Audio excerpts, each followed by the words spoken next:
I'm Hugh Stewart. This is News for Scotland on the Scotland Channel. Attacks by opposition politicians on First Minister John Swinney for allowing the contract for 7 new CalMac ferries to go to Poland is the latest example of unionist hypocrisy as it emerged that awarding contracts to Scottish shipbuilders directly would have been illegal under Westminster's own Subsidy Control Act. Opposition parties argued that FM John Swinney had allowed the contracts to go overseas when the nationalised Ferguson shipyard on the Clyde could have built them. The contract for 7 new ferries was announced in July 24, with CalMac initially selecting 12 bidders, including Ferguson's. While the Clyde firm made it onto the final shortlist of 6, the contract was eventually handed to the Polish firm Remontowa. The tender is worth £175 million and will see 7 new Loch-class vessels built to replace the ageing boats currently serving routes in Scotland. According to a report by the public finance watchdog Audit Scotland, the small ferries contract went to public competitive tender after legal advice that a direct award to the Scottish Yard would have been in breach of conditions in the UK's Subsidy Control Act, something which unionist politicians eager to score points over the SNP failed to mention when attacking the SNP-led Scottish Government. In an exchange with Labour MSP's Claire Baker in Parliament recently, Deputy First Minister Kate Forbes said that a direct award of the ferries contract to Ferguson's would have introduced substantial risk that the contract could have been legally challenged by other shipbuilders. She said it could have led to the worst of both worlds, with the boats not being delivered to islanders and Ferguson Marine not getting a contract because the matter ended up in the courts. Disabled people are living in fear because of Westminster policies, an independence campaign group has claimed. Believe in Scotland said that disabled and chronically ill Scots are worried about the effects the Westminster government's cuts to welfare are going to have on them. The detailed costs have not been finalised yet, but economists say it's likely to mean a cut of £1 billion from Scotland's block grant. That's because Scotland gets a population share of what England decides to spend. Under devolution, Scotland gets power on paper in areas like welfare, but in reality, the Scottish Government doesn't control the levers of power. Holyrood is often held accountable for things they can't control. If Scotland were independent and in control of tax, spending and borrowing, it would be able to make and stick to policies in line with what its people voted for. But as it is, whatever Westminster decides automatically impacts the money Holyrood has to spend. Devolution is becoming an impossible position, say Believe in Scotland. The UK government has said it wants to make £5 billion of savings through welfare reform. The biggest change will be making it harder to claim personal independence payment and other changes. These changes, which will come into effect in April 2026, means that more than 1 million disabled and ill people across the UK will lose a PIP and other linked benefits like council tax reductions. The Joseph Rowntree Trust made an impact assessment and found changes would push 250,000 people, including 50,000 children, into deep poverty. One disabled carer who stands to lose most of her income told The Guardian, "We live in fear of the whims of successive governments. I can't sleep at the moment. I'm so scared." The Scottish Government has said it will try not to pass on all of the Westminster changes, but the cuts in England will impact on Scotland's block grant, so it may not be possible to completely make up for the shortfall. Cabinet Secretary for Social Justice, Shirley-Anne Somerville, said the welfare reforms will be devastating for disabled people. Scotland's Social Justice Secretary said and predicted they would have a severe effect on Holyrood's finances. She also said that the Scottish Government did not intend to follow Westminster's approach because that would be exceptionally detrimental to people who receive those payments and who are entitled to them. The UK Government did not consult with the Scottish Government before unveiling these changes in a white paper.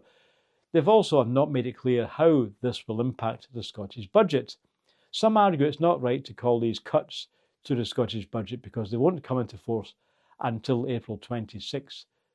Inflation means the grant has to go up just to stay still, and with an ageing population and high rates of chronic illness, the number of disabled and ill people is going up.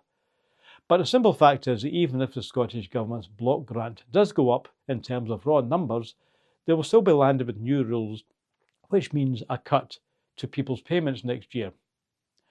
Yet again, Scotland is seeing the limits of devolution. It's hard to make policy when your budget goes up and down because it's decided on the basis of population shares of policies set by another government in another country, say Believe in Scotland. The Scottish Government has the power on paper to set policy on some aspects of welfare, but in practice it doesn't have the power to do that because it's unable to reassure the most vulnerable in society. Meanwhile, the privatised energy companies that were handed Scotland's infrastructure by governments Scotland didn't vote for post huge profits on the backs of ordinary bill payers. The richest in the UK are getting richer. The wealth of billionaires has doubled in 5 years, and independent Scotland could make different choices. Westminster's values are not Scotland's values. An independent Scotland could make different choices and follow them through, said Believe in Scotland. A by-election is set to be held before the Holyrood summer recess following the recent death of SNP's Member of the Scottish Parliament, Christina McKelvie. The Scottish Government Minister died at the age of 57 at Glasgow Royal Infirmary last week. McKelvie represented the Hamilton, Larkhall and Stonehouse constituency. Reports suggest that a by-election will be held in the seat before the Scottish Parliament's summer recess, which begins on the 28th of June and runs until August the 31st of this year. McKelvie won the seat in 2021 at the Holyrood elections with just under 17,000 votes, beating Labour's Monica Lennon, who secured just over 12,000, and the Tories' Megan Gallagher came third with just over 6,000 votes. Energy firm Octopus Energy has backed plans for zonal pricing, which it says could lead to Scots having the cheapest electricity prices in Europe rather than the highest under the UK's outdated energy market. But offshore wind developers are opposed to the plans, warning that investment could be halted if the plans go ahead, and have written to UK Prime Minister Keir Starmer and Scotland's First Minister John Swinney opposing the plans. But Rachel Fletcher, Director for Regulation at Octopus, said Scots are getting the raw end of the deal in the UK's outdated energy market. She added, Scotland would have the cheapest electricity in Europe and could even have free power at times if zonal pricing was introduced. She said arguments being made against zonal pricing were overblown, adding that the single wholesale price set up in the UK is bonkers and broken. English Labour's Scottish Deputy Jackie Baillie has denied her party is in trouble ahead of next year's Holyrood elections. Following Labour's win in the 2024 general election, the party has come under fire over a raft of policy decisions, including the axing of winter fuel payments for pensioners, refusing to grant compensation for WASPy women despite them being on the verge of winning some compensation under the previous government, and looming cuts to benefits, especially for the disabled. With polls suggesting that support for Keir Starmer's government is dropping like a stone across the UK, polling also suggests a pro-independence majority in next year's Scottish elections. Another poll predicted that Scottish Labour could be set for its worst election defeat since devolution. Asked by the BBC's Martin Geisler in a recent TV interview with Baillie if Labour was in trouble in Scotland ahead of a 26th vote, Baillie replied, I don't agree with you. She said Labour was taking nothing for granted ahead of the Holyrood election before lambasting the SNP's record, without referring to the appalling record of Westminster and more recent Labour rule in England and Wales. She accused the SNP of being tired, divided and out of ideas. Geisler suggested that Baillie's argument worked until Labour took power in Westminster last year, and the SNP will now be able to gain ground due to the unpopularity of decisions by Keir Starmer's party. However, incredibly, Baillie responded, if they'd had a good idea about how to restore our public services or improve them, they would have had it by now.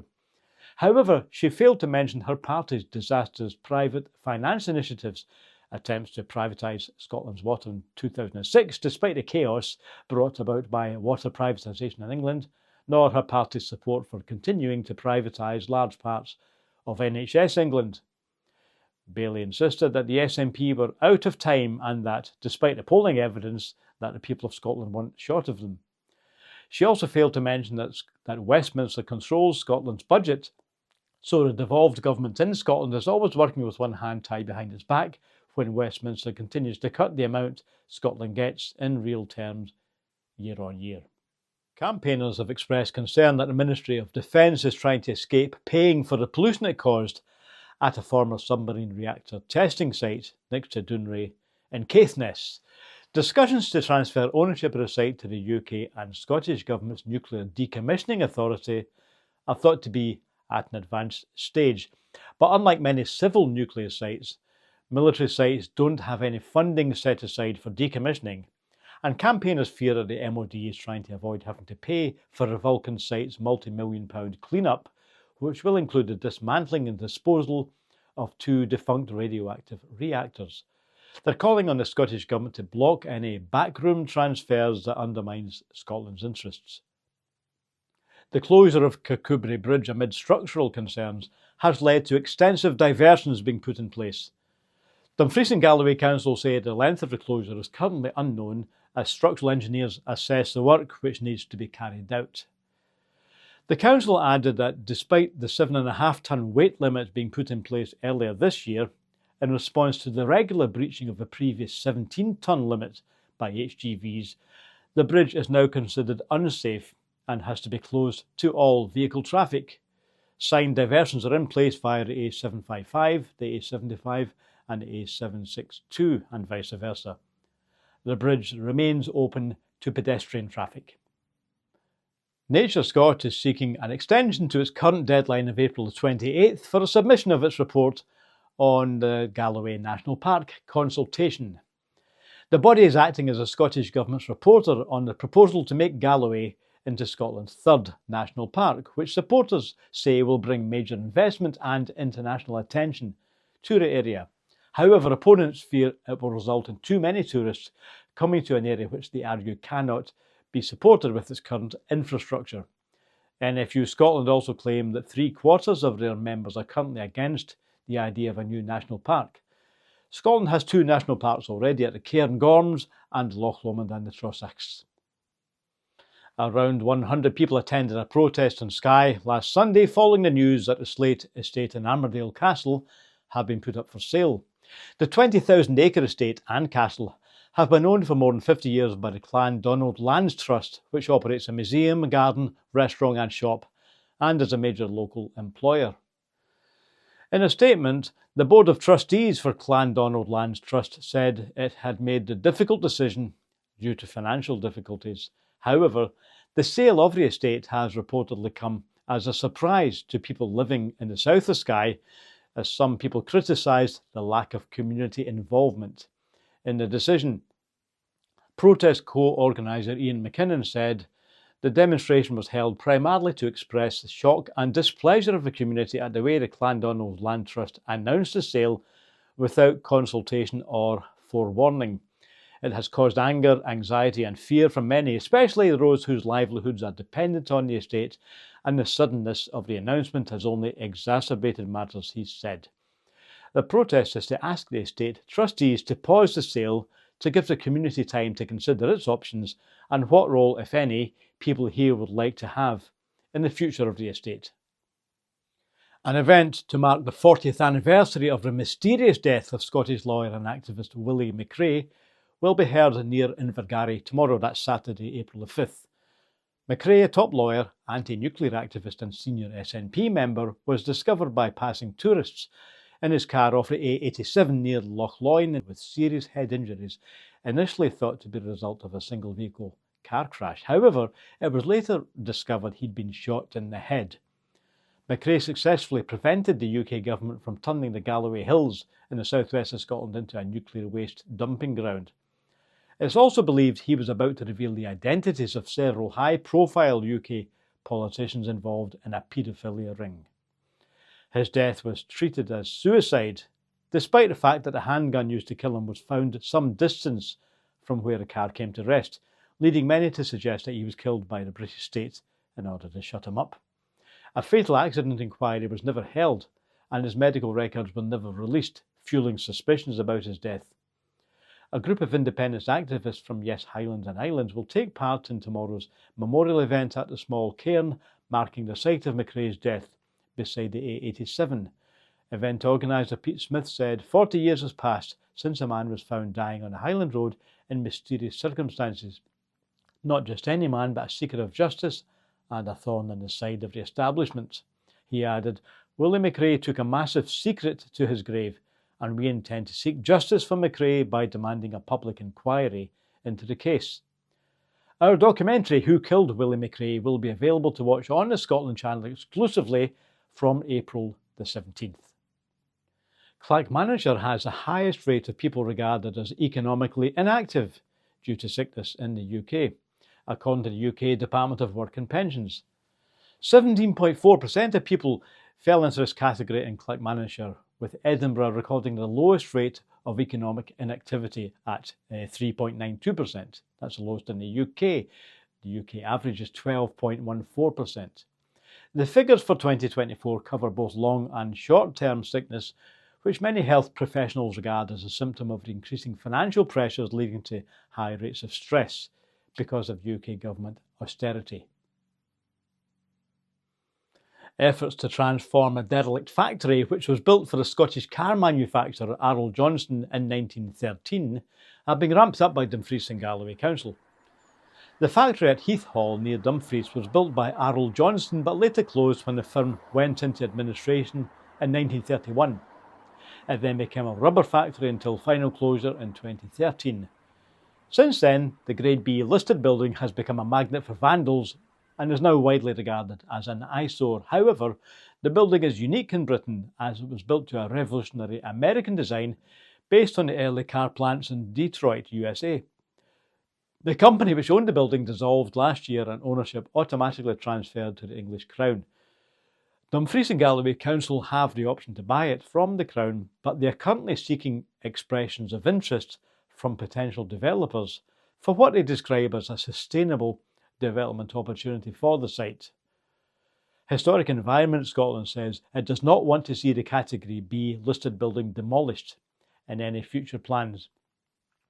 Our documentary, A Little Piece of Detroit in Dumfries, will be shown on the Scotland Channel from the 10th of July.